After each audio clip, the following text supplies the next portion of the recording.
Welcome to SOAR Culture. I am your host, Olivia Olkowski. In this segment, we will briefly learn about shamanism and how to do the shamanic journey. You will experience for yourself firsthand some insights to help guide you on your journey in life. For tens of thousands of years, indigenous people around the world practice some type of shamanism. Shamanism is not a religion, but a way of fostering a connection with nature, the elementals of nature, and the energies of the cosmos. Everything has energy and spirit. There are many ways and variations of transcending the different realities, different dimensions, to connect with the other realms and to the shamanic journey. Sacred plant medicines such as peyote, mescal, ayahuasca have psychoactive ingredients that put you into an altered state to vision, see, feel, and hear things.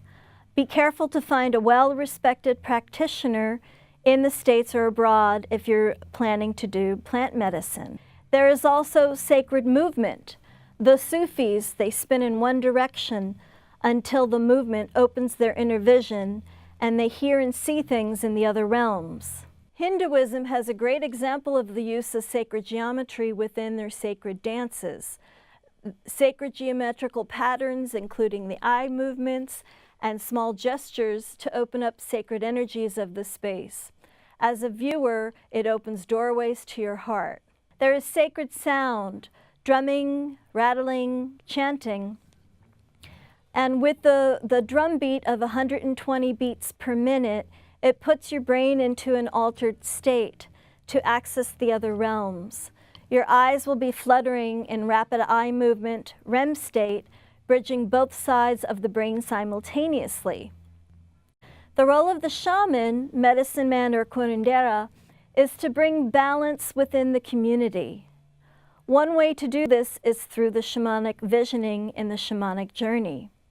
So if you'd like to, you can get a pen and paper, and we're going to go over instructions on how to do the shamanic journey.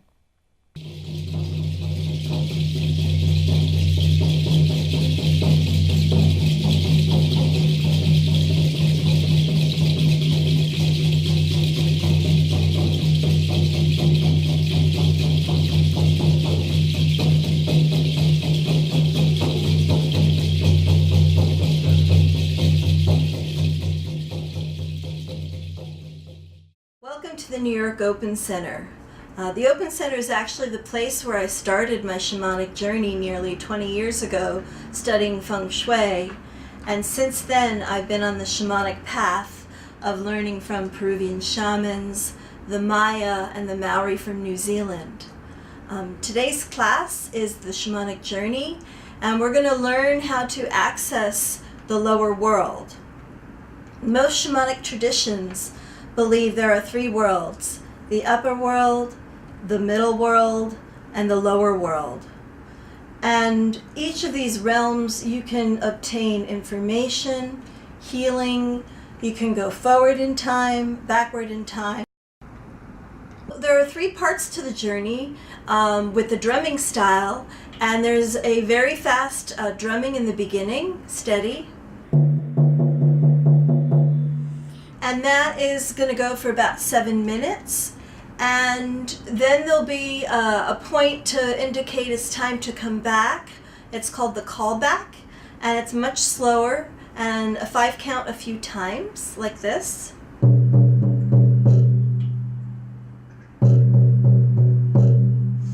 And that's going to indicate to you while you're in your journey to wrap up your story and come back the way you came with your guide. Almost like pages in a book returning the same route that you went. And then at the very end, for about a minute, it'll be very fast drumming to bring you back.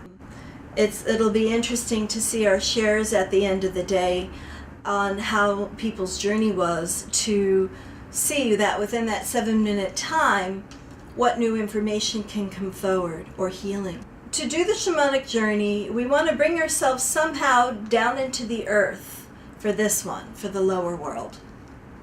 You can envision a tree with a hole in it and go down through the roots. You can maybe see a staircase and go down into a cave. You could also sink down through the sand into the earth. And if you're not getting anywhere, if you're stuck in a dark hole, you can envision a place that you've been in nature before that's beautiful. So somehow we want to bring ourselves down into the earth. And then once we get there, we want to ask for an ally. An ally is something that will help us, guide us. It might be an animal, it might be an ancestor, it might be an archangel, it might be an elemental like the river or a puffy cloud. Whatever you're sensing, feeling, or hearing, you want to ask, are you my ally? Some people are empaths. They may feel things in their body, feel emotions or energies. So we're going to go down into the earth, ask for an ally to appear, and have them indicate somehow to you a yes. Your heart might open, maybe you hear the word yes, or maybe they just wave to come with you. So once you establish an ally, you then ask the question. And the question we're going to ask today is to show me what it is that I need to do to have more joy in my life. The simpler the better and more direct. You want to have them unfold it somehow through symbols, through places, through emotions on what the information is for you. Lay down, cover your eyes, get settled in, put your notepad and pen close to you so that I can walk around and drum over you. Great, and we'll start in a few. So again, recapping to do the journey, you want to send yourself down into the earth, find an ally, ask, are you my ally? And then you ask your question.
Feel your body on your floor.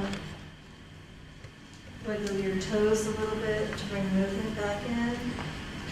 And when you're ready, you can sit up and jot down some notes.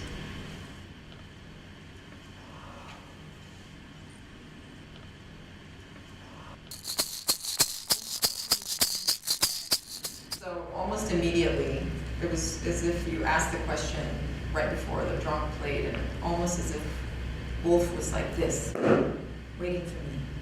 And then as soon as the drum started, he started dancing, and we started dancing together. And Crow was squawking, going over my head in circles, big beautiful circles, and me and Wolf were dancing. So Wolf reminded me to go visit him. And then we were still dancing, and then we were surrounded all of a sudden. First we were on a hill, and then suddenly we were in a forest. So that reminded me that, of course, I am the most happy when I'm surrounded by woods and surrounded by pebbles and grass. So I have to go to the forest. And then I found myself in my newly created craft space. And I felt the sun coming through the window, and I felt myself in this space, and I recalled the little chair that's in the corner, and I have a drum there, a doumbek that I haven't played in almost a year. So then I saw myself on this little rocking chair playing the doumbek. So my drums are calling me. So it was very easy to find out what I needed to do to bring joy into my life.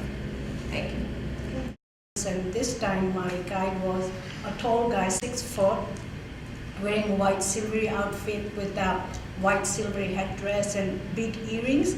And then he said, relax, I'm going to take you on your journey. So we're going more down further into the realms of the earth, and he brought me near a pentagon garden. And there was the smoking and fire going on. So we're sitting on a bench, and he said, no speaking. So then I said, my questions. So then one was about my health and one was about my relationship. And he said, okay, just sit here, and then all this smoke is coming out, and I couldn't see the fire that was healing my health issue. And then I asked about the partner. He said, let it go. But soon I saw all these violet flames and light coming out of the middle of the pentagon. And my partner was sitting next to me, and we were both getting healed with that violet flame. And then, the drumming started to come at the end. And so it was like almost a quiet journey, not too much talking, and just letting things happen. And so it all felt familiar. Beautiful, thank you. Yeah. This time it was the Black Panther, and immediately jumped right into the running through the meadow, which always seems to happen. We grabbed a hold of the scruff, and here we go, and we're off and running. And eventually we just jumped off a cliff, and that's when the wings spread, and we just kind of took in the breath, and took in the view, and got an overall feel of really the things that I kind of put aside, because I have a tendency to want to nurture everyone else instead of taking care of myself. So being in that space and flying and being alone and a lot of quiet reminded me that I need to look inside and open my heart and really take care and nurture myself first, and then bring those things in which really open it all up for me, which is dance and movement and sound. So those are the things which are missing, and that's what's going to allow me to let go of some of those things which hold me back.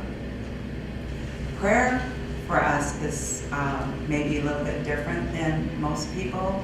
I'm a Native American from the Cheyenne River Sioux Reservation in South Dakota, and we study or practice what they call prophecy-based faith religion. So there's no structure, but we have traditions and ceremonies. And actually one of our ceremonies is similar to yours, and it's called a Uwiki. And so they brought that to my attention, because my mother growing up, she was afraid of our ceremonies because she grew up in an era where the government had tried to dominate the culture and change it. So they brought that to my attention, and as you came around and gave me the drum on my head, over my head, one of my spirits that hadn't came forward. And she's a woman, my mother's mother. And she had been very quiet, just like she was in life, but she came through and presented herself when you brought me the gem, so I want to thank you. And my prayer is, you know, I'm retired from the military and I did like 5 combat tours to Iraq and Afghanistan, so I've been in therapy for PTSD and prayers. So my brother came through a few years ago to help me, and what he brought was, he told me, he said, I'm living with the horses. He said, every day I train with them and I ride them and I take care of all the children that you never had. And he said, it's a beautiful life over there. And there was this lady that had all this information and this organization here in New York City. So I clicked on it, she was local, exactly what I needed. And it was a horse therapy program, thanks to my brother. So my brother brought me there, and he just wanted to thank you for helping me to acknowledge that he did that for me. So I sank into the earth and ended up in a cave. I was kind of floating over water, and I saw my reflection, but then it changed into Kali, which I found interesting. She was coming out of the water, and we kind of started dancing in midair, which was interesting, and then burned into flames. And then I fell into the water, came out, and that's when I asked her what the message was. And she said things would be revealed to me at the right time, but the heart would guide me. And that she lives in me. She's the fire in my belly, and she will be guiding me through this new chapter in my life, this new journey that I'm on. So, yes, very powerful. So as you can see from our shares today, there are variations and different ways that people experience a shamanic journey. Some people had healings today, other ones had connections for ancestors, and and guidance for the future.